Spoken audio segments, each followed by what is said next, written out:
All right, should we get underway, I guess? Yes. All right. Who's in charge? Welcome to the board meeting, February 26th. Let's do some introductions, I guess, first. I don't know exactly how to do it. Let's go around the table and then we'll do pass online and we'll go from there. So my name is Todd Zarnitz, the president of the NWDA. Juliet Hyams, board member. Noel Johnson, board member. Gabe, resident. I'm Olivia Clark. I'm a candidate and I'm a spy from the Southwest Candidate for what? City Council. Okay. Right. One of 15 candidates for District 4. Oh, I think we're maybe up to 16. or Now we're up to 17. 16 now? That was just last week. Yeah. Michael Vieira. I can't. I'm Steve Tug, not a board member, just here as an observer from Pacifica Tower down on the river. Awesome. You're a board member? Visitor. No, not a board member. You're not, okay, visitor. Steve Moskowitz, member of the NWDA board and also a member of the Safety and Mobility Committee. Steve Finger, I'm a member of the board, Jeremy Sachs, member of the board, and I'm on the planning committee. as am I. Let's take a pass through online, Joseph. Giselle Johnson, member of the board, member of the Parks Committee and Planning, and have a cold, so you're not seeing me in person. Alan, Alan Clausen, Northwest Examiner. Richard, Rich Gronostajski. I am the treasurer of the NWDA, and I'm going to be talking today about the I-405 fund grants that we've that we recommend approval of by the board. Vadim, Hello, everybody. Vadim Mazursky. I'm actually a board member of the Goose Hollow Foothills League, but running for the County Commission District 1, which is all the west side and central east side, and only 3 candidates in this race, unlike the 100 Olivia that you're vying for, but good luck. And here just as an observer, though. Thank you. Tanya, Hi, Tanya. I'm a board member. I'm the chair of the Parks Committee, and I live in District 2 and don't have a car right now. And I've been on the bus since Tiger, and it's taken me 3 hours to get home. So I'm late for the meeting. Good luck. Victoria. Oh, she has background noise, Northwest resident. That was from the chat there. Dan. Dan Anderson, longtime resident, former board member. Interesting agenda this evening. Llewellyn. Llewellyn Robeson, Northwest resident. And Jason. Hi, Jason Chu here, Northwest resident, just here to observe. All right, meeting minutes. Steve, we have You want to? oh, and then new guest here. Oh, Bob Weinstein, candidate, Northwest resident. Let's go to the meeting minutes review. Steve, you have anything for that? They were distributed with the agenda. I will move to pass them. Accept them. Chair seconds, any objection? Approved. President's report, I don't have too much really to talk about. We had an interesting meeting with the District 4 coalition and the kind of financing arrangements for the new structure is becoming a little bit contentious, I would say. Julia probably has a couple comments on this. Basically, there's a pot of money that there's going to be 4 district coalitions. We're going to be in District 4, and there are differing numbers of neighborhood associations in each of the coalitions. So there's like 30 in District 4, there'll be 30 in District 1, and then 15 each in 2 and 3. But there's fixed costs for each of the neighborhood associations. So if we have 30, we need more money to fund each individual neighborhood association. But the way that they want to do it is they want to split the pot of money evenly throughout the coalition. So even though District 2-3 has half as many neighborhood associations, they would still get the same funding. which That makes doesn't complete sense to me. doesn't strike anyway as fair. It's just kind of like a lazy way to split the pot, and it's sort of done with this sort of like eye on how to, like, what does equity mean? You know, each district should be funded equally, but that's not really how it actually works. Because, you know, there's fixed cost per neighborhood association, and there's different numbers in each of the districts. So just right now it's a big kerfuffle, I guess. Council needs to vote on the resolution. We talked to Civic Life. We had a meeting with Civic Life earlier last week, and Civic Life seems to be not interested, I guess, in dealing with this issue. That's reasonable. I think it's just been stuck to them and they're just trying to make the best of it. Is there a council member in charge of this, other than Civic Life? The mayor. I'm not really aware of. So Darlene suggests that we go down to City Hall and have do a presentation in front of council. So that's sort of in the background, and I think will happen at some point. But other than that, it's just something that's been brought to everybody's attention and something we need to kind of think hard about. Any thoughts or questions? I think it's a terrible idea. I mean, not the city council presentation part. Right. Do you want me to comment about this now or under my section? Yeah, you can save it for later, but that's sort of like in the purview of what I have to offer as far as updates go. As far as Slabtown Park goes, Steve?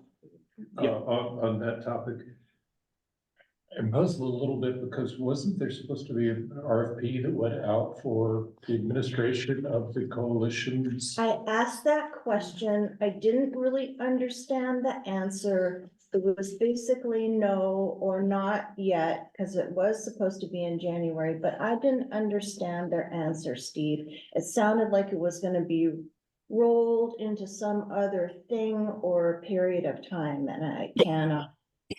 Maybe someone else knows.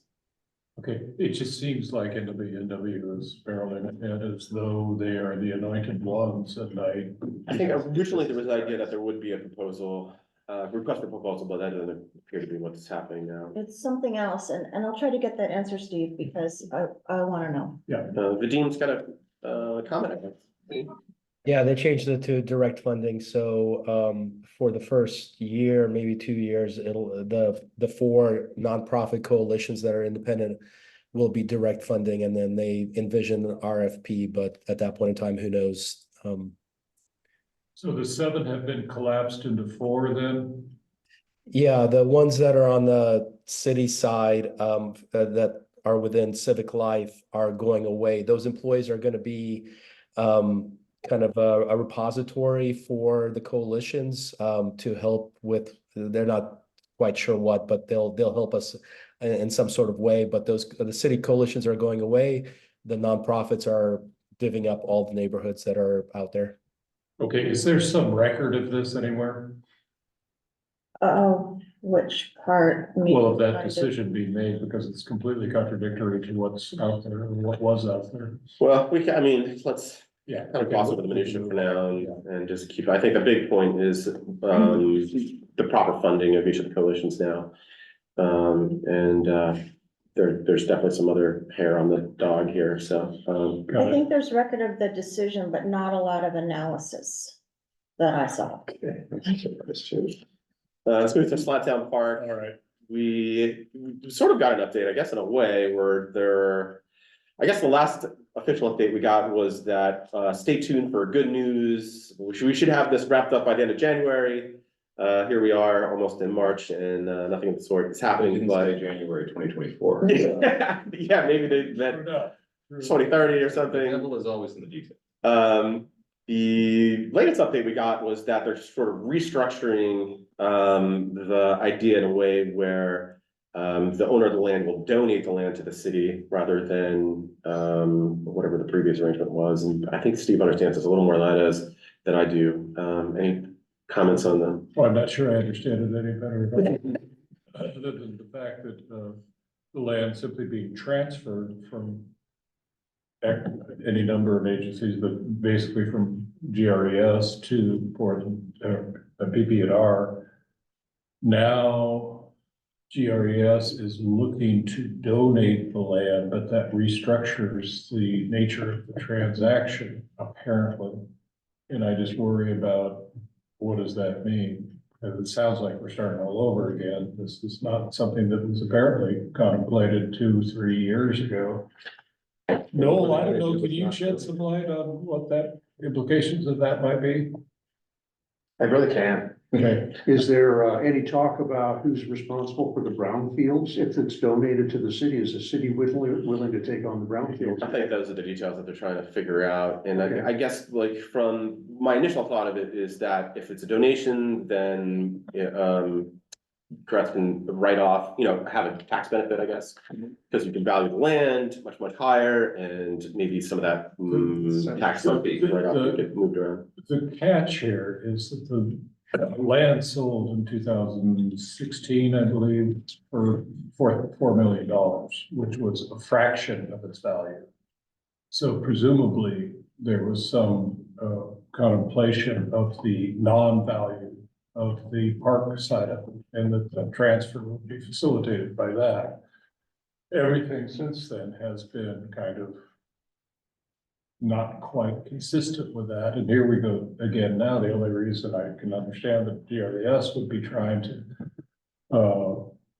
donate the land is if there's presumably some value on the land, and presumably some significant value on the land. I think which, just kind of isn't there, we're making it up, but that's me editorializing, but once again. I mean, this was a mess since the beginning, The point being, it's not gonna speed up the process that's already 3 or 4 years behind. from my perspective, at least, it's as long as, if it's moving to getting done, if there's some sort of progress, then I'm halfway happy with it. Done, it's a big mess. Any comments before we move on? That's the non-update for Slabtown Park. Monuments project. Aubrey Russell, is he with us? If not, we will circle back and have him come again, because have wanted to involve him this month simply because it's President's Month.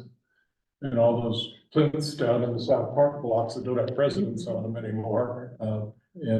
But there are things particularly going on in the Portland Monuments project, which is not necessarily specific to NWDA, but it's certainly a citywide issue. It's greater than simply the downtown. And it's also, I believe, reflective of some of the dynamics that are going on in the city of Portland that we bumped into repeatedly. And Aubrey, I think, is have a very interesting perspective on all of this. So Who is Aubrey? He is a Northwest resident. He has been, he pretty much, I can't say single-handedly, but he is certainly the driving force behind getting the elk put back. And so he's moved on from critters residents now. And, but the process has been fairly convoluted to date. And there was an extensive survey that was taken a few months ago out of Ryan's office, I believe, at that point in time. And subsequently, his arts functions have been taken over by Wheeler's, the mayor's office. But there was a significant survey on what do you want to see happen with the statues that were toppled, removed, vandalized. 1 second. That survey information kind of should have been being released, and it's apparently snagged. But if anybody has better information. I have a little bit of information. I'm sort of part of a group that's working on that issue. The group consists of not only Aubrey, but Mike Lindbergh, Stephen Kafori, and a number of other people. The survey has been trashed. My understanding is that, and my personal belief when I looked at it was a very biased survey. I think it began with a lot of questions about equity, just to sort of try to steer people into saying, oh, well, if that's how we're defining it, then we don't want statues or monuments. There were a couple things that are happening. There was a meeting of the Portland Historical Landmarks Commission today. A number of people, including Aubrey, were testifying to that. There was a slide that somebody from the city side presented that was emailed out. And the slide basically said the Lincoln and Roosevelt monuments should return, or their future location, South Park box, where they were taken down. So that was viewed as a good sign. It's shocking. The city, Dan Ryan's office is loading a complaint process for if somebody wants to complain about a monument, here's a process. There's been an ongoing debate, and I'm not the person to tell you the details, so I won't even try, on whether that does or doesn't apply to any of the monuments that are being considered for review. The city arts staff says, no, it isn't. Apparently, it will be the subject of a council meeting later this week, and a number of people in that group This week. will be testifying to the city council on that. RAC is out of the picture at this point, and that whole loop through Lewis and Clark is. My understanding is the policy or whatever it is proposed by the city for consideration for a removal or process or complaint process involves RAC, even though, Well, they have to. so again, I may not have all the details. I'm not an expert in that by any means, but there's an ongoing effort to return some of the monuments and get the city council to make a decision. Originally, Dan Ryan said, we'll make a decision in February to return them. And then his office said, well, we want to have this complaint process first, then we'll have a simultaneous or subsequent decision to return at least those two monuments and maybe put George Washington and Washington Park or something. Bob, do we know if they deep sixed the survey because, I mean, like you said, it was flawed, I think, or was it because they didn't like the answers? Again, I think Aubrey might, and again, this, I'm pretty sure it was Aubrey did a public records request to the city on that issue. I think more of a big flawed in that a number of responses, including mine, were, this is a very biased survey.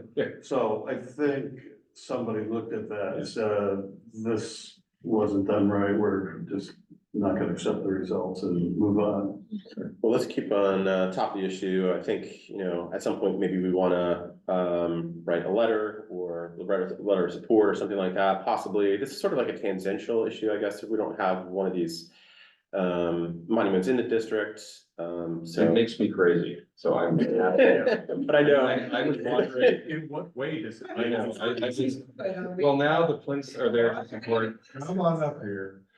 It's like, I was down the park blocks after a jazz concert on Wednesday, and the Flints I was now, down there too. it was a great show, and the Flints now support a bunch of drug paraphernalia and candles at night, while the zombies walk around. And you think you're you're an extra, and 28 days later, so that was great. I think it definitely speaks to like Later in the city. the condition of our town and what we perceive our town to be and what it should be and what it is. And so this is some issues sort of like at the crux of that, I guess, of Absolutely. Zombieland and the town we knew 10 years ago. And Maybe we should talk to What- our neighborhood association, our neighborhood association that is affected by this.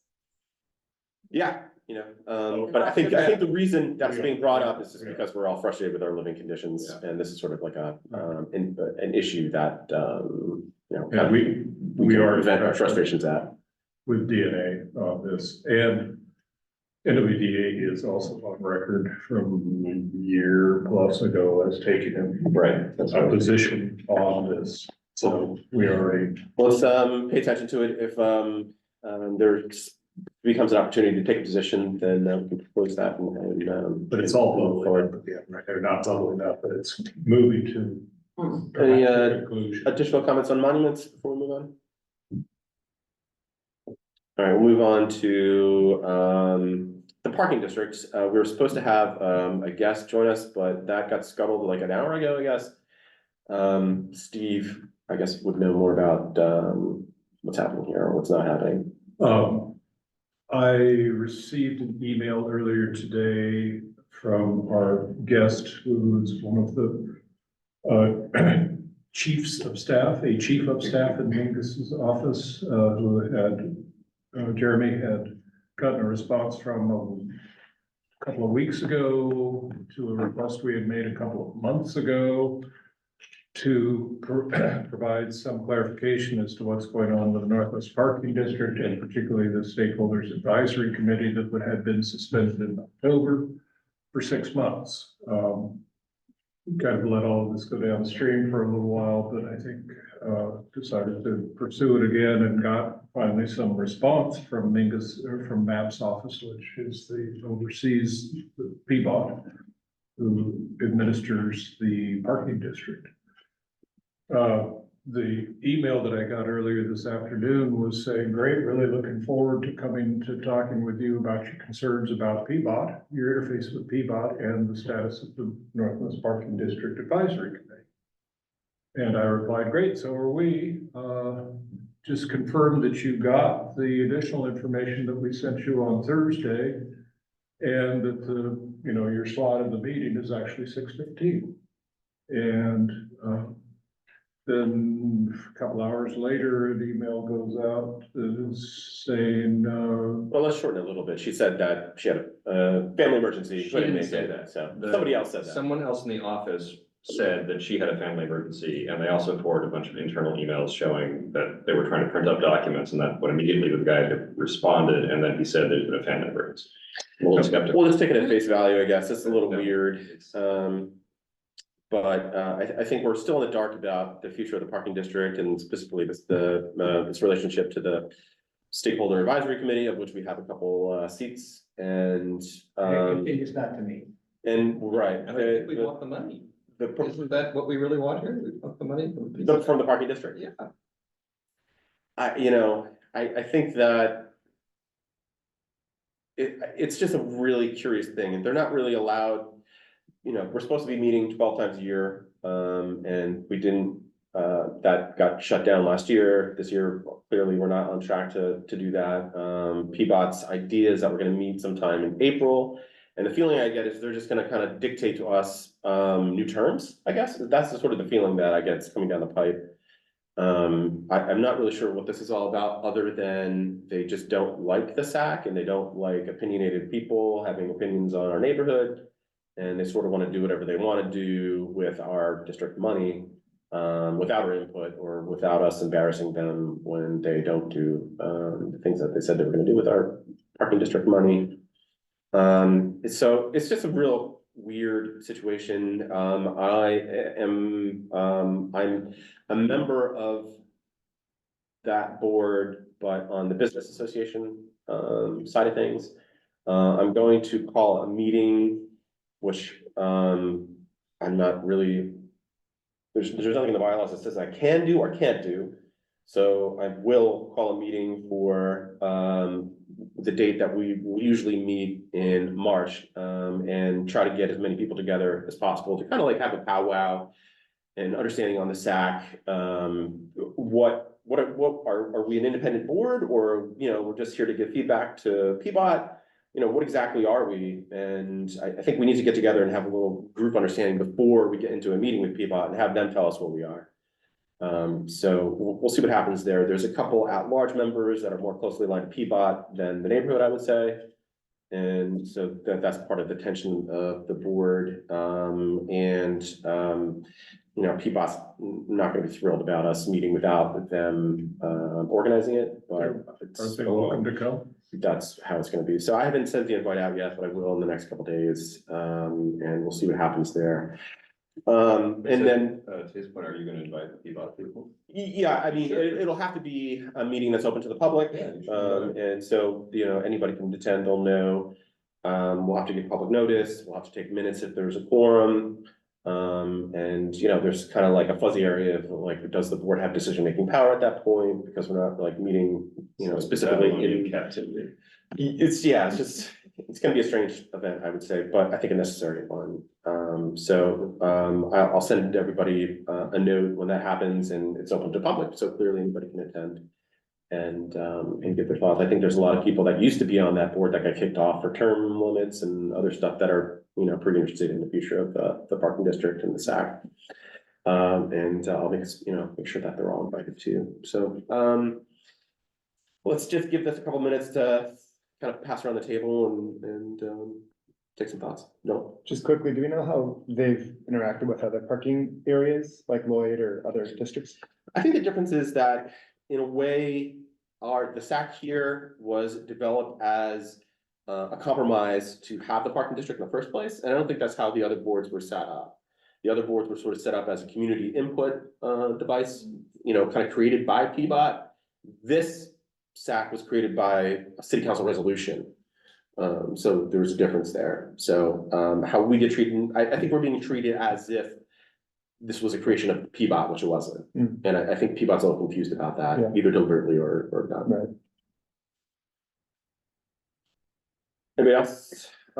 Chief?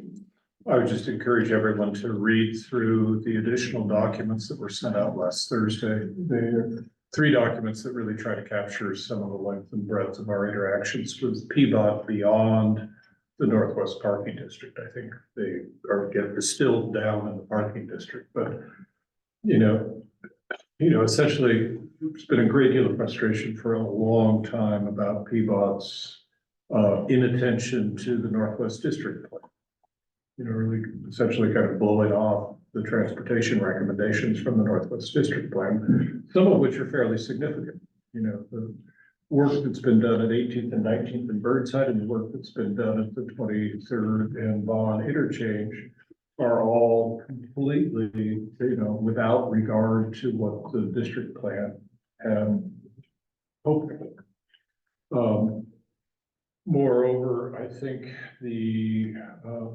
we have become less and less a partner with them, and they have become less and less interested in NWDA's input, much less buy-in on what sort of stuff gets stuck in our streets.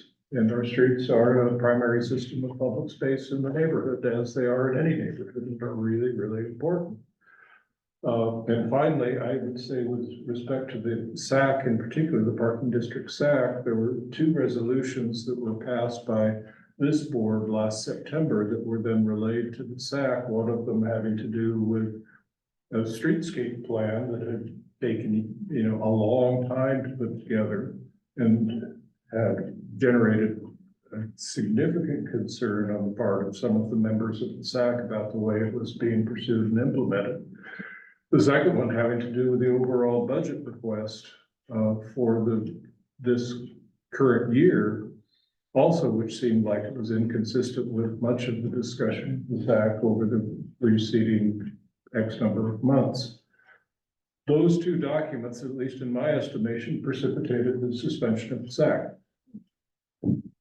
And I think, in my opinion, it's that simple. There was curious timing there where there was definitely the board and PBOT were kind of going head to head. But then 2, also this kind of financial pinch kind of came into play. And, it wasn't just our organization that got suspended. It was 2 or 3 other parking input groups too.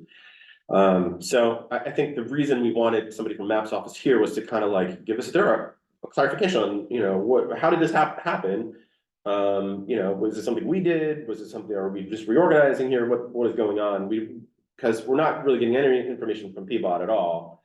So I think the idea was to get some comments from the people that are in charge of PBOT, and maybe we could have a better understanding, but it kind of seemed that it hit a third rail this afternoon and kind of got scuttled. That was the feeling, at least, but if this really is a family emergency, then we'll reschedule it for the next board meeting and go from there, I guess. I don't know. I think, it would be nicer if we met a little more often and we could say, like, come next week. But we meet once a month, it's kind of disruptive. Well, we could offer to have a special meeting after. Yeah, that's true too. Or maybe, what do you feel about inviting them to, planning committee meeting and just have it go in there? That'd be okay. I think a special board meeting would probably be good as well. We have invited Peabody Parking District staff to our planning committee meeting for 5. Yeah, five I would do the special board meeting just because it conveys a sense of importance, and they have been giving us the finger forever. They don't care about NWDA, they don't care about the neighborhood, they want what they want. Right. And I actually think that Maps's office doesn't have any control over them. Yeah. I think that's what's going on. Yeah. They're just a bureaucracy, and that's okay, but bureaucracies want what they want, and they want the money, and they want to do what they want. That's very true here. I don't think it's just us. No. It's any given neighborhood. We've distinguished ourselves perhaps by simply challenging them very specifically on some of the Yeah, policy and I also think and that, getting in the way of their line to their ATM machine. right, and so also Maps's office is stuck with these decisions they took before they became the masters of Peabody, and so they have to figure out how to do that, so I think that's true. And, you know, and then this is all gonna change, of course, a couple months from now anyway, where I guess the mayor will be in charge, or the mayor's assistant, or manager, or whatever. I don't know, but that's a good segue to Juliet. Yeah, well, Let's talk about rats first. yeah, let's transition, and Richard has been working on with NWDA on the I-405 grants, and they've come up with some recommendations, and Rich, go ahead. Okay, so this is something that the board has to vote on. It has to be recorded in our minutes so that the money can be released for grant proposals. And somewhere here we go. I will share my screen. There were 6 applications to the I-405 TAC committee this year. One of them was from out of district, so it was considered not eligible for funding.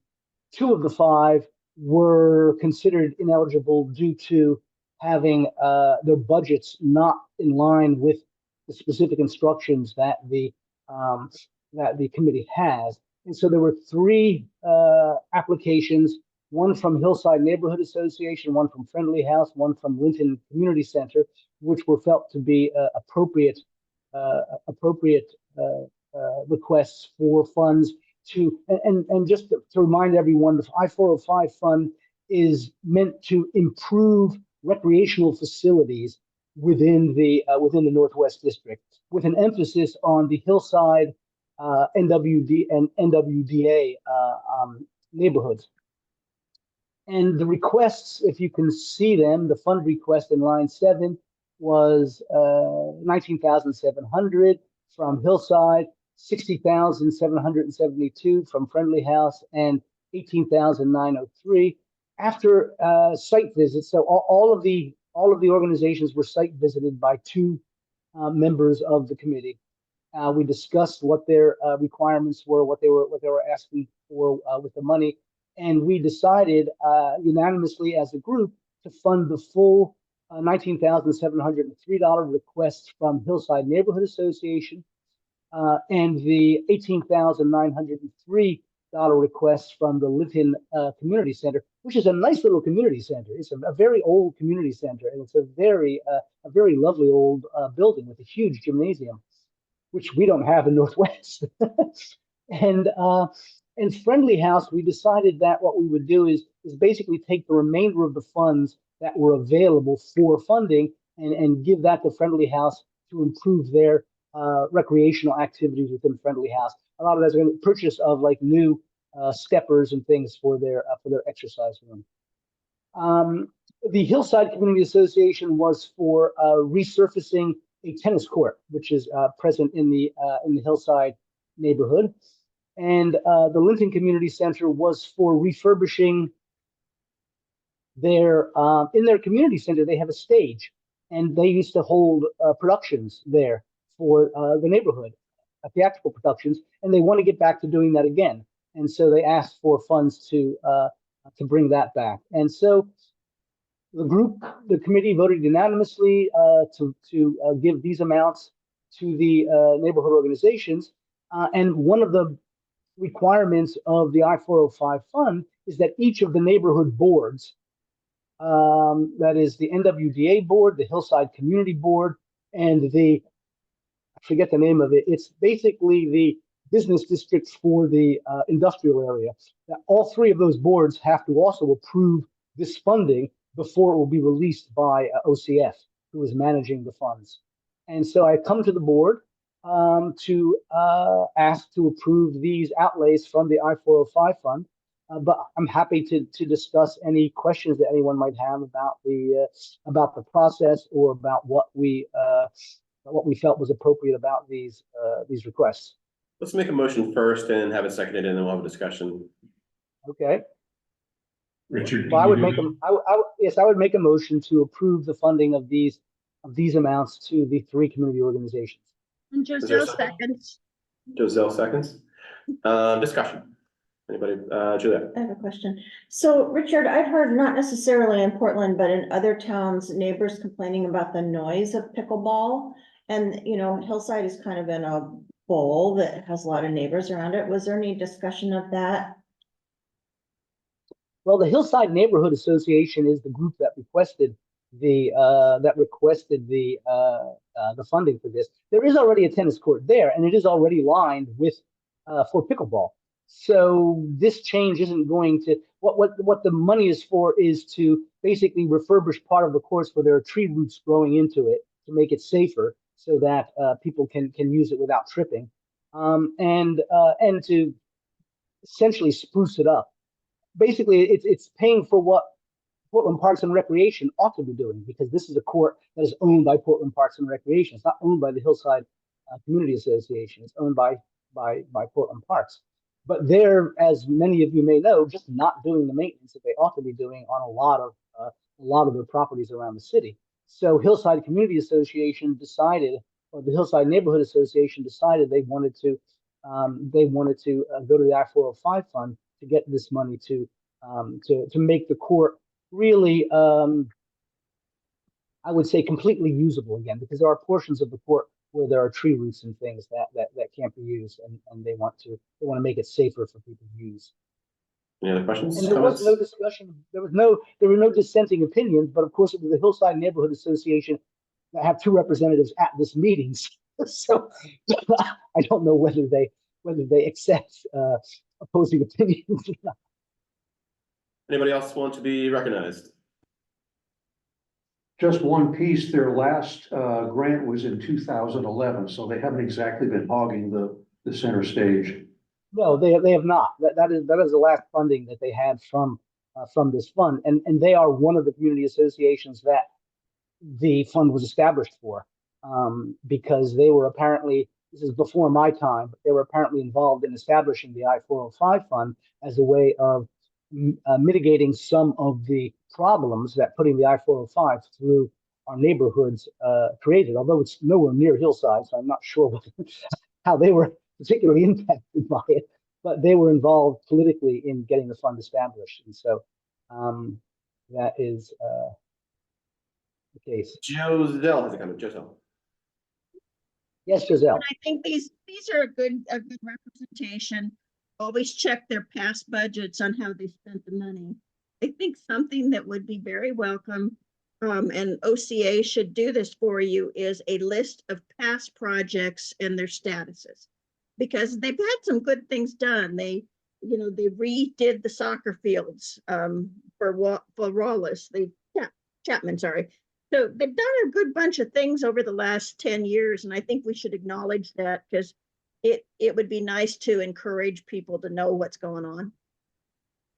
Anybody else? In the past, they've had the difficulty actually getting sufficient applications for the fund, I've been told. And so I'm thinking of going to them next year to refurbish the tennis courts at Wallace Park, because they are desperately in need of refurbishment. But that's any other comments? Anybody want to be recognized before we take a stab at a vote here? All right, are there any objections to this motion moving forward? Without objection, the motion passes. I do have one other question, Todd. That is, I mentioned to Steve that there's a financial issue regarding the board where we need to remove Parker McNulty from the signatory status on the Selco, our Selco credit account. and add you as the president of the as the president of the NWDA. And they're asking for a copy of minutes at which the board approved such a motion to remove Parker McNulty and add Todd Zarnitz as a signatory before they'll do it. They don't take my word for it. They want something signed by the secretary. Apparently, Steve is the one who has to sign this this copy of the minutes where we do this. And I just wanted to I thought I could bring this up now, and maybe we can take care of this as well, since it's something the board has to vote on before we move on. Yep. Steve, go ahead. So moved. Yeah. Second. Well, let's go ahead and make the motion first, get it seconded. Oh, To remove, I move that Parker comes off and our president comes on and the board meetings reflect that change. Is there a second? second. Oh, Anybody wants to be recognized? Any discussion? Any objection? The motion passes. Anything else? Nope, that's it. Thank you very much. Let's move on to Juliet and the Portland transition. Yeah, so going back to the District 4 thing, I was asked by the city to present a transition thing at this meeting, and I did it, and I immediately regretted it because I think it was the wrong audience, the wrong content. It wasn't really suited to a hybrid meeting. And my committee hasn't really taken this on anyway, the matter of the coalitions and the districts.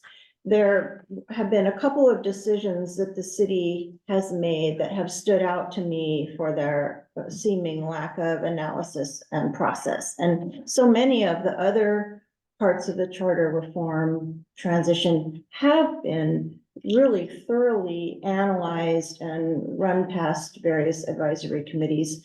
But the two things that have just been decided unilaterally were, one, to make the coalitions match the districts, and two, we only just found out recently that council had passed a resolution to have offices in the districts by January 1 of 2025. So there's not a whole lot we can do, and I felt that those decisions were made just because council feels the pressure to get everything kind of zipped up by the beginning of the year. I almost think there should be a transition phase 2 or something, but it's just my opinion, because some of these things, we don't even really know what we need to know yet. So I felt that at that meeting, it would have been more useful to talk about what's happening with the transition advisory committee than just go over charter reform, which probably most of the people there knew about. So kind of what's happened is we have splintered off and we have formed two subcommittees. One is called the Districts and Council Operations Subcommittee, and you think I remember that because I'm co-chairing it right now. And the other one is the Voter Candidate Education and Outreach Subcommittee. And then we've had various letter writing groups, and I've emerged as the editor of the letters. So the matter of the district offices is they'll be extremely expensive, mostly because of the Cat 6 cabling that they need to put in. So when we first talked about this, facilities hadn't even come into the conversation yet. And I said, why aren't we just tapping some of this vacant retail and office space, energize some spots in the city, possible halo effect? And they said, oh no, too expensive because it would be so hard to secure them. Well, facilities hadn't come into the conversation yet. And we're now finding out how prohibitively expensive it will be. And they themselves have said they don't really know the requirements. They don't really know who their audience is. And so my committee is now hashing through offering 4 options to the main committee in case they want to forward any of them to council. The two that seem most feasible are doing something like my original suggestion, which are called lo-fi offices, and they would be kind of temporary, less secure, and they would just be for the now. I don't know, my question is, what would the liability to the city be of less security? And I don't know what that would mean, so I'm still pursuing that question. The other option would be, you know, we actually already have an office in our district for what it's worth. There's really been no discussion of how that's going to translate into the new normal. But the east side has really suffered more than the west side through the anemia of the neighborhood associations in recent years. In fact, I put in this letter I drafted, they've almost gone away and they've never really had proper facilities. So the other idea would be, and this was me too, let's prioritize the east side, worry about that first. And you know, some of this would be up to the next council. We don't know what the next council wants or even how they're going to be working. So it's a very hard thing to put in place now, and we find it, I think we pretty much agree that it's premature. We don't agree on what the solutions are, but that's what we've been working on.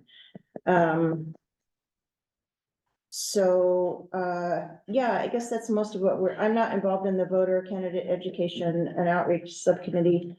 They haven't been, I think, as busy as my committee has been. But really, there's not a lot we can do about these coalitions. Bob? Well, I'd like to comment, but I'll wait in case somebody else wants to go ahead of me. I was just gonna say some things about this letter we drafted, so go ahead. Well, just on that point, I won't spend a lot of time on this. In November, I went to a city council meeting to object to the structure that the transition team recommended with 6 deputies, et cetera, and said, you know, it's fine for you guys to come up with an idea to hand to the new council, but not to saddle them with that.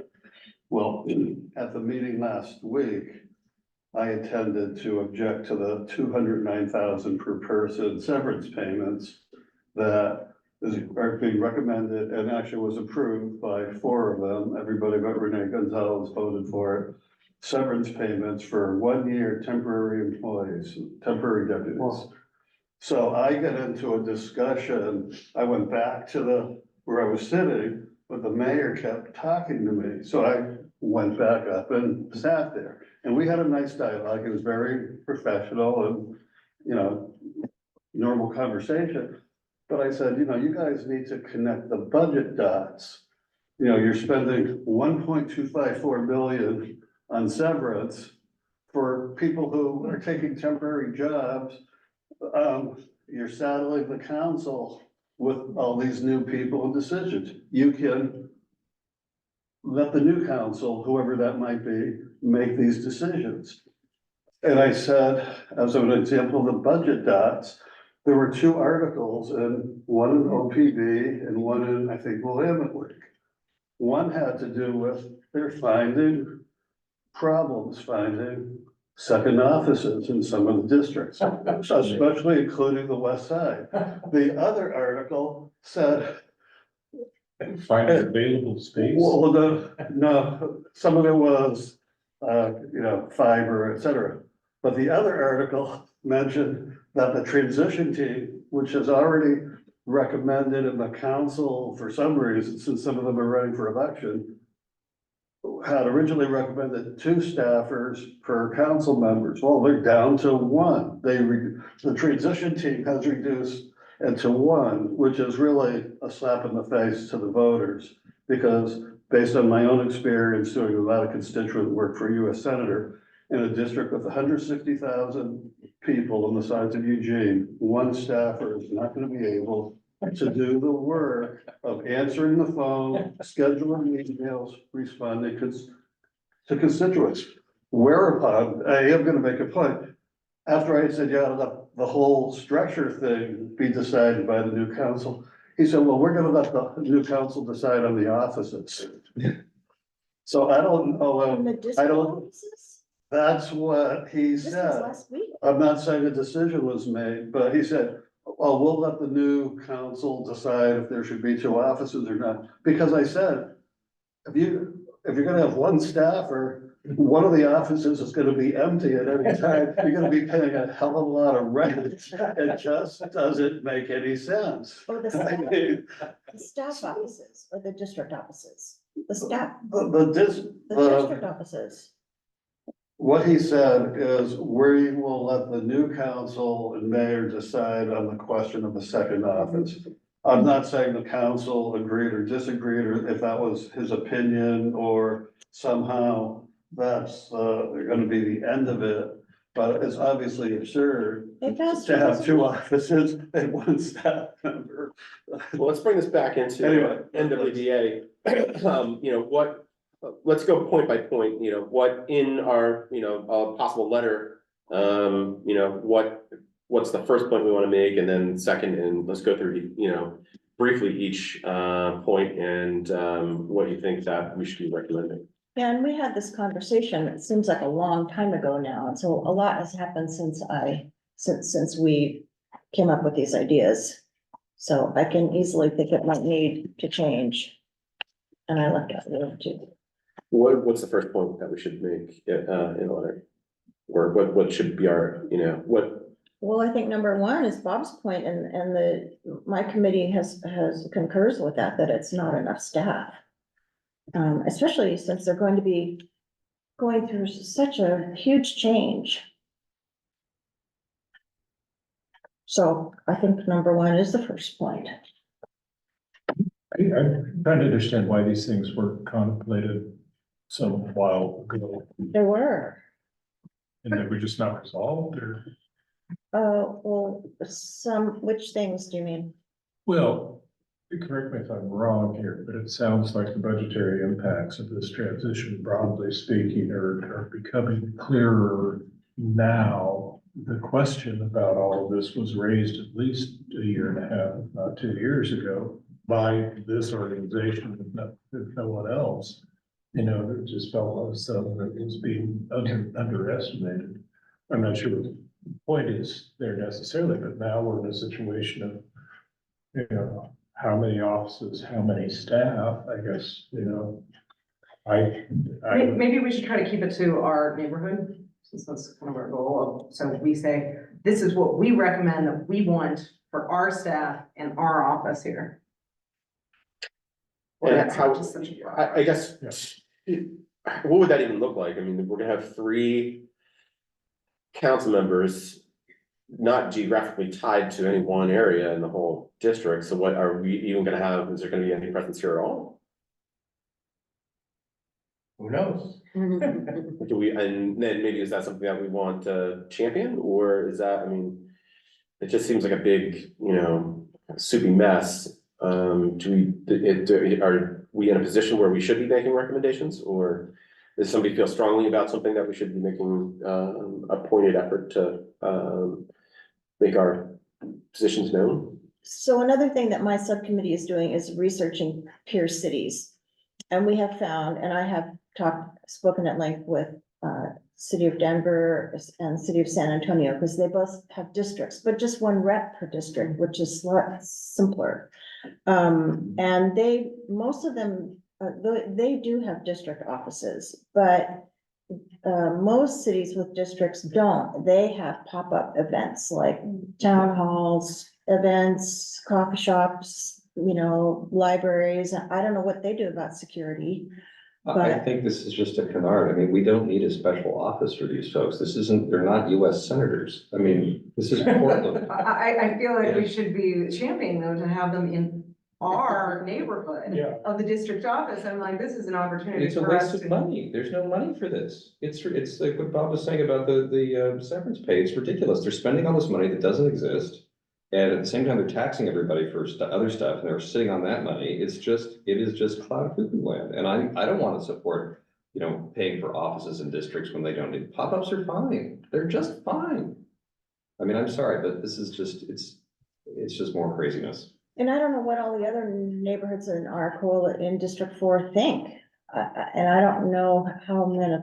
You're never gonna know. So if they're not gonna say anything, you can't wait for them to say it. I don't know. I mean, that's my opinion, and take it for what it is, but. Well, let's not, you know, we have Vadim in the audience. Maybe, Vadim, do you have like a 1 minute comment on what Goose is feeling about this?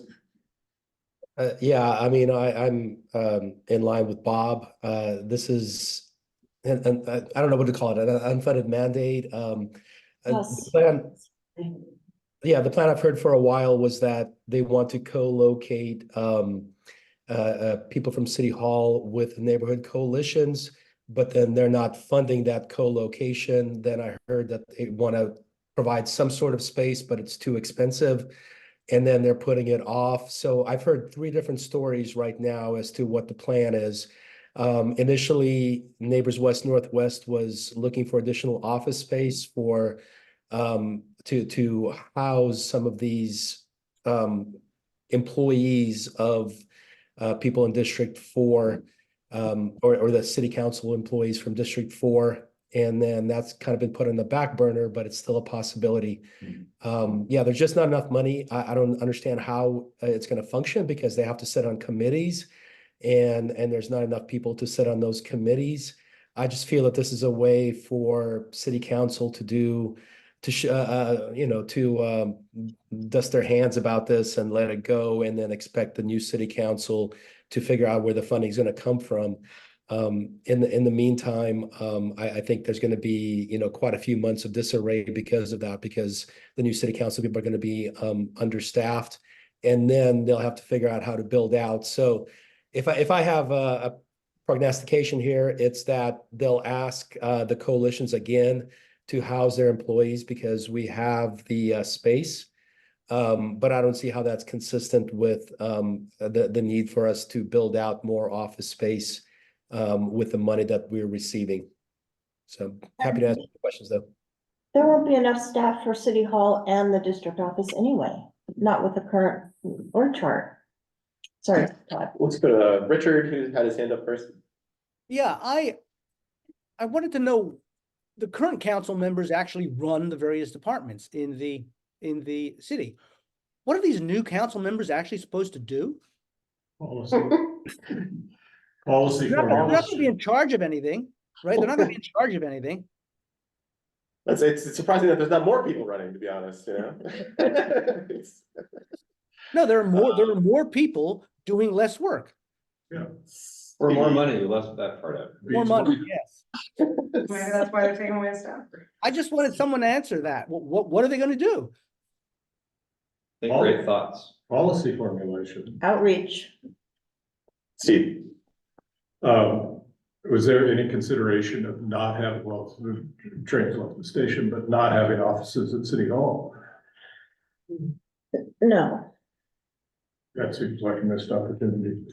There was the proposal to start working on those offices, 6 months ago, and the current council said, we're not getting out of our space. Just Also nothing's gone forward. I don't know, it's underway. Yeah, they just awarded an $8 million contract to remodel City Hall for the new council. That's why they're meeting at the Portland building. Yeah. Well, let's bring this back to the board. Are we in a position, does anybody want to make a recommendation, or are we just sort of like paying attention to this and beating our brains in, what do we want to do, if anything? Does anybody want to make a motion or yell at the sky? It would seem if there are going to be district offices, that they need to be in the district office. And the NWDA needs to host the representatives from District 4, and there's certainly the room down there to do it. I mean, that would help out with the lack of funding, I guess, in a way, you would think. Right. They're gonna subsidize office space, So so. that'd be the model for the other 4 districts, at least that it would make some sense. Anybody wanna? Has this February 26th letter been sent out? You No. signed it. No, this is a draft. Draft. Yeah, there should be a draft on there and there should be a signature, but.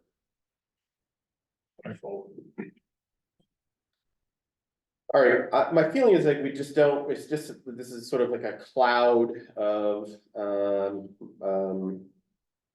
possibilities. There doesn't seem to be anything meaningful to offer our advice on, I guess, in a way. Is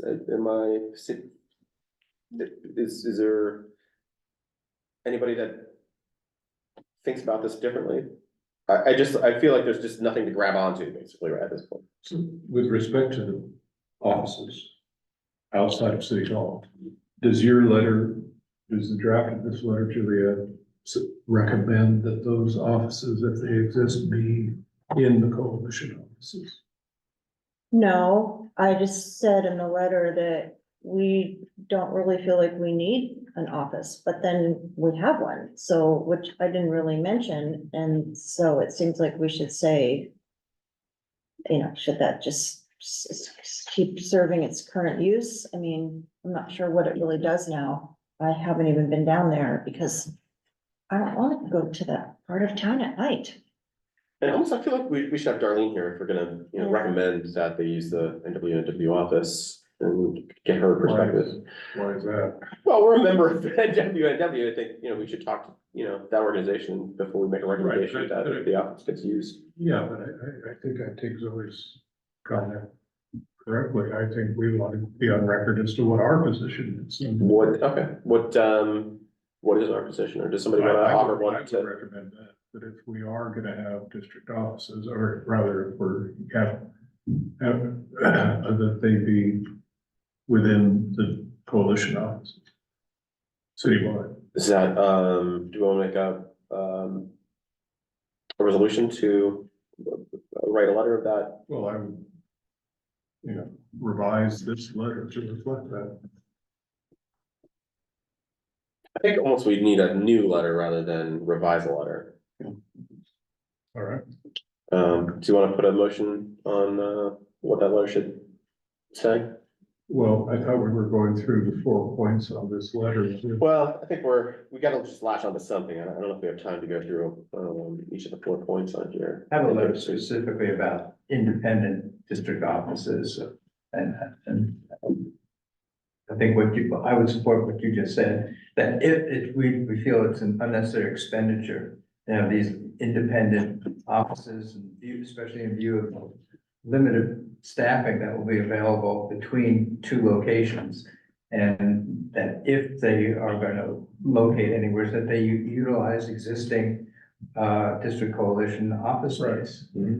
I would actually say the unnecessary expenditure is the offices at City Hall. Too late. Is that, do we want to put that forward as a resolution? So moved. Steve, you want a second? Oh. Do you want the Steves on this, or? Yeah. Second. Steve and Steve. So is the letter just going to talk about that point, or are we? I think we should just stay focused on one thing at a time. Maybe it's, you spin off of the number 2, where you're talking about, Yeah, we do not feel the district office is necessary to support the neighborhood, but in fact, pop-up events and et cetera. yeah. We're talking about not revising the letter at this point. We're talking about writing a new letter, and But I then mean- we can add things to the new letter now, rather than mess with people. Right, so, but it's just gonna be based on number 2 only? Unless there's another point we want to add. Is there something No, else just that we number- want to Spin add off to of it? number 2 with what you're talking about. I just don't wanna dismiss the conversation about number 1, but I agree with you, it's, the point's been made to city council. So should we add, so we're gonna say that we want to support the usage of the coalition office for the representatives. Is there something else we want to add to that? Is there another point from here or elsewhere that we want to add in this communication? I don't think we need to say it's unnecessary and you guys are wasting money and I don't think that's very healthy. And that's not the proposal. What do you think you should say, Zoe? Just that if you're gonna continue doing this, that we wanna be an active participant, although we don't necessarily think it's necessary, we can put that, but. And to come to us for guidance if there's All right, I think we have one point made. Is there any other points that we want to make in this letter? Juliet, item 3 on here have lost most of their capacity. Yeah, there's a Yeah, word missing. that's, I know, I marked that. Well, I think we should take a vote and move this forward and leave, we have one coherent point to make, and we'll send that out, and then we can make other recommendations moving forward when things become more clear, I guess. Is that acceptable? And, you know, is any of this about waiting for our new counselors and working with them on, you know, what's going to enable them to do their jobs best, or that's the thing, is we don't know. Well, we do know that the money isn't going to change and that they don't, regardless, they don't need a special office. I Yeah. think. So, Yeah. All right, well, I think this is a good start. Is there any objections to the motion? So again, district offices, our recommendation should be located within the coalition offices. That's my understanding. Basically, that's all I'm saying. Anybody want to be recognized? Any more, anything to add? Not on the letter, but Juliet, what about number 4? You're saying that you're wondering whether the 3 counselors will divide up the district? That's just something that came up in our last meeting. I don't think that's, I don't think we should stick with that. No, I'm just asking if you had any further discussion on No. it. Okay. Mm-mm. All right, any objection to moving forward with the letter as we outlined? All right, we'll move that forward. Resolution passes.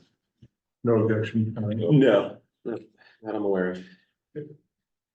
Okay, well, I mean, this is a very just confusing issue. I think we're just starting to get a sense of like the chaos that's kind of heading down the pipe here.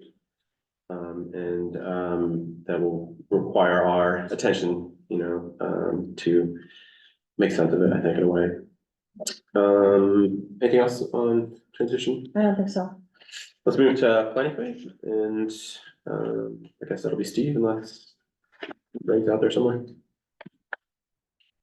I don't know how familiar any of you are with the proposal that has come forward in the last couple of months for a building at Northwest 17th and Thurman, the former Premier Gear facility there that was purchased by Sturgeon Development a couple of years ago, redeveloped as kind of a creative office space just in time for the office market to dissolve, and it's been sitting there for 3 or 4 years.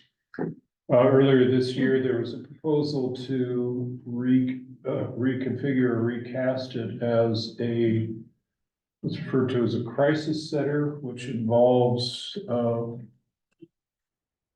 treatment for substance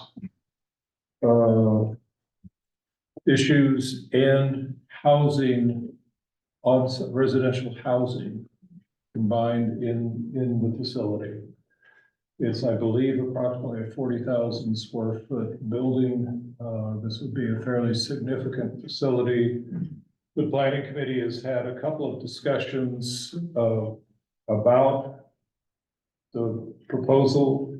We have also had contact with a group of stakeholders and business operators and property owners north of the Highway 30 viaduct. We've been in contact with the Pearl District. We've been in contact with St. Patrick's Cathedral.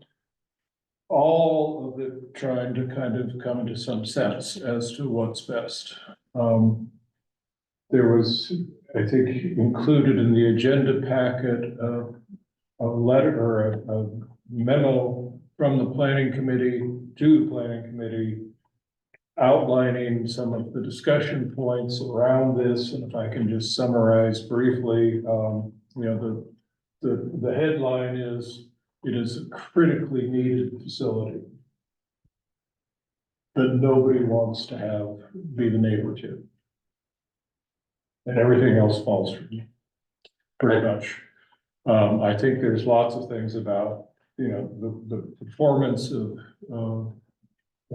equivalent facilities in Portland has been dismal. The vehicles for being able to have any sort of agreements in place that are enforceable enough to make a difference has been poor.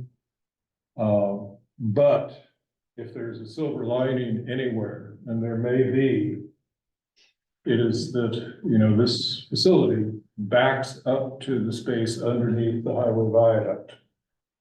And the Highway 30 viaduct, or the land underneath Highway 30 viaduct and the land under the I-405 viaduct have suffered greatly over the last decade or two.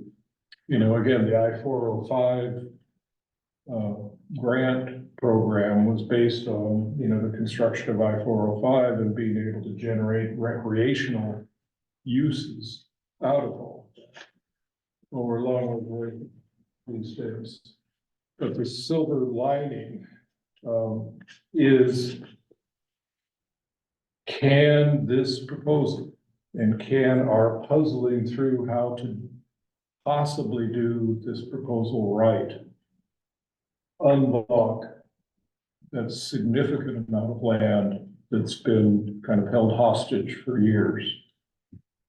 And that's a stretch, but I think that should be the goal, in my own opinion. I think it's, it could go one of two ways. It could be, can you leverage this to make that a better space, or is it gonna be a worse disaster than it already is, because you're inviting chaos into that, soft spot in the city, in our neighborhood? Absolutely. I would only add to what I just said is that I think the only way a viable constituency for this sort of facility to occur would have to be linked up around that, the city being able to reconceive of, and the state, I would say as well, reconceive of the way that property would be used in the future. I know there was a meeting today of some of the property owners down there. I didn't get a chance to attend. Did anybody? No, it's later this week. Oh, it is? Okay, it's on my phone for today for some reason. Yeah, there's a big group of people that own property there, and people that live there, I guess, and they're trying to figure this out. And the Montessori school right there. The Montessori school. Right. I guess I'm thinking what would be helpful is if we could just kind of informally roundtable this and just get we've got 15 minutes here, just get some inputs from the board. Yeah, let's go around the horn, I guess. This is I feel like this issue is kind of divided right down the center where, we want to do good things for people and have a facility that helps people. Also, anywhere that this type of facility has been, it's been a complete chaotic scene. This is a sensitive part of the neighborhood where there's already chaos down there. And I would say that, at least from my personal point of view, I don't see any proof that the city or the state has any ability to make an agreement or enforce an agreement to make this a better area if that facility were to go in. So I don't understand where the optimism comes from, I guess, away, but I'm a little pessimistic about this, but and before we go around the horn, are there any questions about what this is and what's being proposed? Has an operator been identified? Yes. Jackson House, so I believe San Diego. And the thing I didn't comment earlier is, the project development team, I think is really, trying to look at, they're trying to do it right. They really are. I think the idea is that this operator, I think, has distinguished themselves by being really no nonsense. I think would be an interesting interface with the city, because they are looking at a 1,000-foot radius, no camping zone being established. There's no camping zone around schools, public schools, and that, right. that was not really enforced for a long time. And the question, and in their view, there's no exception taken to that. But the question comes up, can the city deliver that? Or better yet, will the city even support that? I wouldn't count on that. Yeah. And what's the leverage over this development? I mean, and this huge. It's a typical leverage that we have, which is angry emails and and letters. As far as I know, they don't require any zoning upgrades or anything. They can do this tomorrow, really, and they don't require a good neighbor agreement or any kind of approvals. Like, I don't think to put in this area. Am I mistaken on that? No, I would also say, I think that the development group is very public opinion sensitive. This is the Moyer or? Yes. Yes. Okay. Sturgeon. Well, you know, is anybody want to be recognized? Does anybody have a comment? Okay, yeah, you live like kind of down there actually. Yeah, So. yeah, because, we just walk up 17th and, yeah, that's part of our clean team zone, actually, cleaning right around there. A lot to clean. So, yeah, always a joy. So from on the one hand, say, hey, it's a great building, let's put it to use, and it is a critical need. On the other hand, yeah, we want to make sure that it's not going to impact quality of life in terms of, there aren't going to be the drug dealers hanging around all their former clients trying to get clean kinds of things and stuff like that. But that would, I think, be, like, we just, as a neighborhood, need to be vigilant and, do our part there. Personally, I've always thought it would be so easy to eliminate NIMBYism if, the county would do what it can do in flexibility and say, hey, if you live within a certain zone, business or homeowner of one of these locations, we'll cut your property taxes in half for as long as it remains that kind of facility. And that passes on if you sell.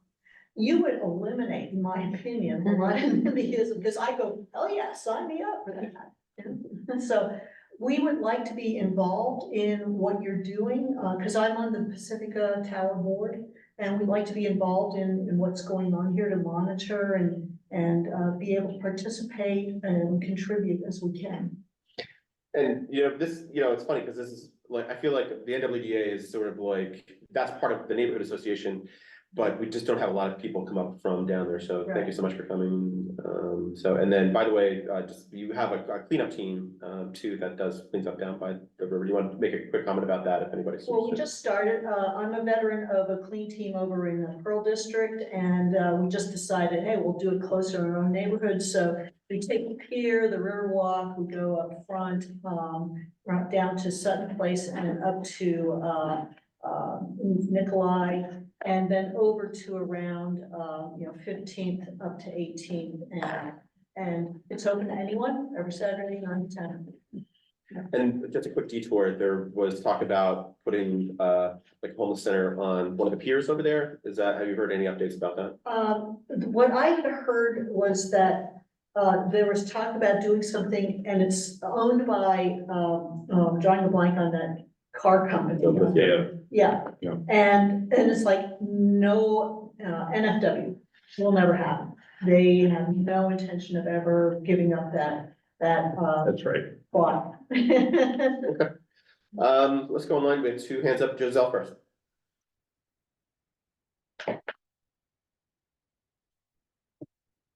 Giselle, you're muted. I will go, we'll put Giselle Sorry in the about back. that. I was talking greatly. I'm worried that we've got two vulnerable populations that are going head to head, and we have the children of the Montessori school and the homeless rehabilitation. I don't think either one is given adequate support, and I don't think the city has a way to do that. So I'm just concerned that it's all well and good to speak about doing goodness and the support of the rehabilitation, but I also think we should hang on for the kids.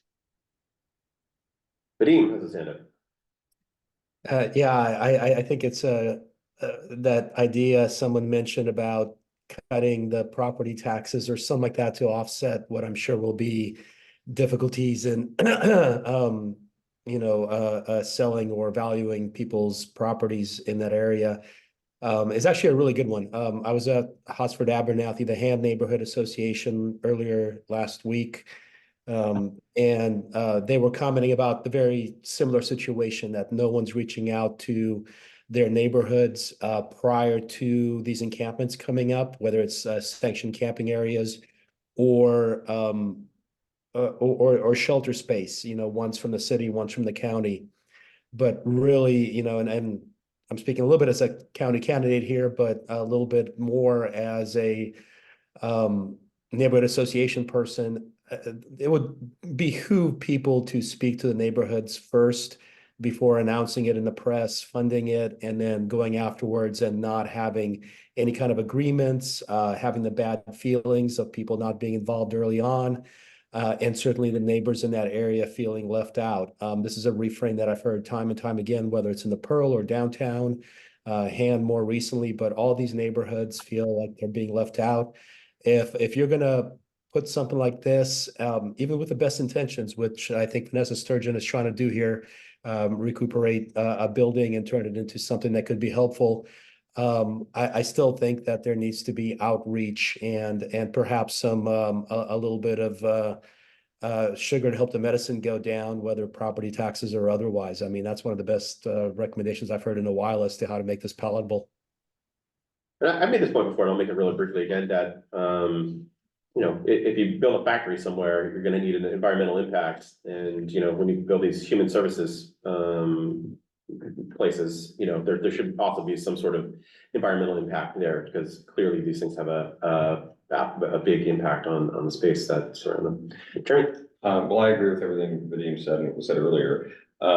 And I'll just say this, I'm on the planning committee and we've talked about this a number of times at length. I am not an optimist by nature about what our city can do, but I also see that there are a number of positives here for a lot of the players.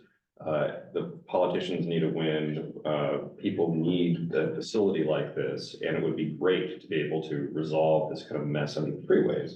So if we can make all those pieces work, great. But one of the things we've always said on the planning committee is that we need to talk to the Montessori school and see what they think. I mean, if they're, vehemently opposed to it, I don't see this going through. On the other hand, sitting around and saying you can't do it doesn't seem like a great option. That's what, Portland seems to be pretty good at not doing anything nowadays. And I think if we play our cards right, the stars may align and may not, whatever, but it would be, I think it would be malpractice not to try this out. So. Well, coming from the future of what happened across the street from me. I mean, this is probably gonna happen anyway, right? Well, and the Edmund. Yeah, okay. So it's probably gonna happen anyway. I mean, we had so much force and illegality that was happening, and it still happened. And a historical building, like everything that you think that it wasn't gonna happen, and it still went through. So I'd say I was too optimistic there, that there was gonna be too many hardships that I have to get over. So I like your idea of leverage. So say, hey, actually, the community will have your support, but this is what we require, whether it's security that's monitoring akin to the Pearl security that they have to pay for. Some type of other things that we put in. Camping to me is not the issue. I wish people would camp outside the building across from me. Camping, the sleeping part is not what I care about. It's the other things that are happening that aren't necessarily the tent. So I think that's focusing on something that wouldn't be, but just more of a security presence. Because I think Pearl's done, I mean, we all have different opinions on them doing private security, but if we go in of saying, hey, we will support this is the needs that we require, I think that's a much more powerful position. Well, I think that's also what the operator would want in the facility too. And so that's why I think it's, like you say, it seems like we should try this out. If it doesn't work, doesn't work. Tanya, online? How about ask that they come to this meeting once a month for the first year and get to know us, so that we have a relationship with them instead of just like, so that they're somebody in charge as part of the building. I mean, I was terrified when that one apartment building, there was that one young woman who was like 20 years old who was having problems managing 37 people, and suddenly she was going to be managing 90 households. You know what I mean? That terrified me. And I think, having somebody maybe not at the staffing level, but someone who actually could like go, oh, the neighborhood's telling me that I'm understaffing the building, so that they're part of the community. It's like when I was in neighborhood associations in New York City, which I don't talk a lot about, but there was like, you had a police officer at every meeting. There are certain people that was part of their job to be at the meeting, not on just the day when we were out to get them, but on to get to know us as a community and also to deal with problems before they got out of hand. So like from day one, you want us to support you. We want someone to participate in our board. Any other comments? Well, I just think this particular developer is a civically sensitive developer and wants to make it work and has been working on these issues in other venues. And so I understand that the planning committee has met with the development team, but maybe now if we take it to the level of the board of the neighborhood association itself or a representative of it, and meet with the developer, not just the architects or the other members of the design team, and some of the neighbors there, and just let's see what we can work out that will make this an operational system that's really gonna benefit everyone. And I think everyone has the right intentions, and I think everyone will buy into the right things. And so I think it'd be better to have something worked out ahead of time that can then be rolled out as part of the successful moving forward of the project. So I guess I would suggest that Todd, you and maybe a member of the Safety and Livability Committee or something like that, meet with the developer, call in the Montessori school and whoever else should be called in, your member of your HOA, your board, and let's just draft out something that is saying we're for helping people and we're for making sure that the neighborhood is safe. And I think the planning committee is doing a pretty good job of keeping on top of the developments too, so. But I think it really needs to expand out to the safety and livability and the board as a whole. It's a big deal. When you're saying the developer, you're not saying the developer of the building. Yes. With the one Both, that the developer made that and the- investment and is now trying to help us. No, but I mean, Steve's right. The developer actually cares about the city and they've done a pretty good job in the past. So I would have her come in as well as the Jackson House. Yeah. Or whatever it's called. Jackson House will be here in 2 weeks or so on the 14th. So Talking to the keep you planning guys committee? posted, talking to the north of Highway 30 group. Oh, So, I mean, the groups are kind of coalescing. Mhm. And I was just going to add that correspondence that I've gotten from Montessori School and from the cathedral from St. Patrick's are kind of bookends to the same thing. They're horrified, but they're looking for this silk purse. it's kind of already a horror show down there in a way, so. Yeah, I mean, they have been living with it. And it's not good for anybody, but again, When you there's tell somebody that this is what we're thinking about, they actually seem interested in it. Like I was driving by it at night, picking a kid up from the airport. I was telling what we were talking about. And he's like, well, that's the best thing I've heard about this area in a long time. Exactly. Yeah, but I mean, they're looking for an answer. I mean, this is, and it may not be it, but it's the only thing that's got the possibility right now. Any final comments before we move to public comment? All right, public comment. Anybody want to comment from the public? Great to be here. I've learned a lot. I really appreciate what you guys do. Confirmed a lot of my sense about the city and what's going on. So it's really valuable for me to be here. I appreciate it.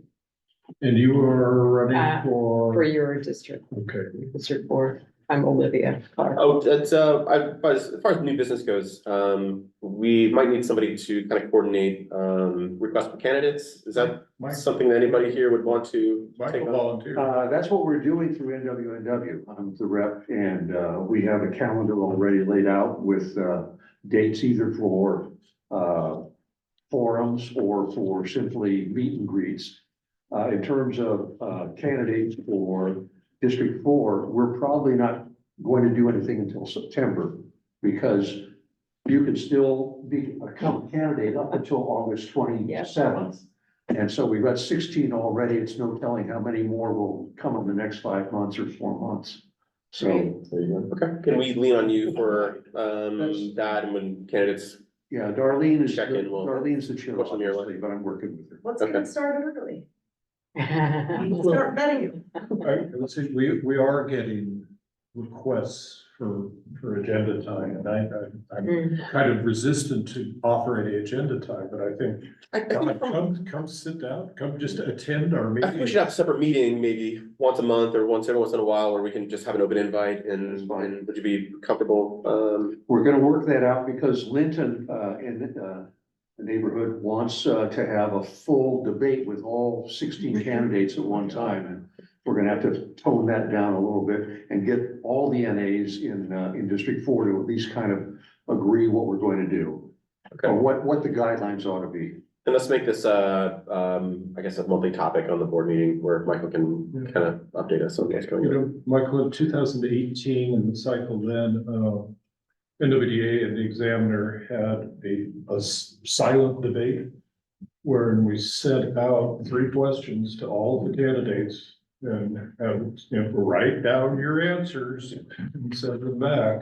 And then that was published and distributed. Yeah, and I'm talking with Alan Placid, the NW Northwest Examiner has already been involved in it. Right. But I think the idea of We that, came up with good results. was that? We came up with good results. Yeah, I mean, it was, getting them all to answer the same questions was, I think, the exercise there, and I think that was really, really valuable. When the association did that, how did they get that information out there? Rather than just 5 people hearing them or 10 people hearing them. Didn't Alan publish it? Alan published it. Okay, No, and again, I think it was a really good exercise. because we're talking about, in some cases, webinars that anybody can tune into and really get a broad population, but Alan's involved and he's already offered us free advertising for whatever we decide to do. I mean, it seemed like the benefit of that approach was that it really narrowed things down. Here are 3 questions that we want each of you to answer. So we'll take this up again at the next meeting. And any last new business, public comments, any wrapping up the meeting items? Anybody want to be organized? All right, the chair moves to adjourn. Is there a second? Second. Any objection? All right, so goes the meeting. Thanks, guys. Thank you.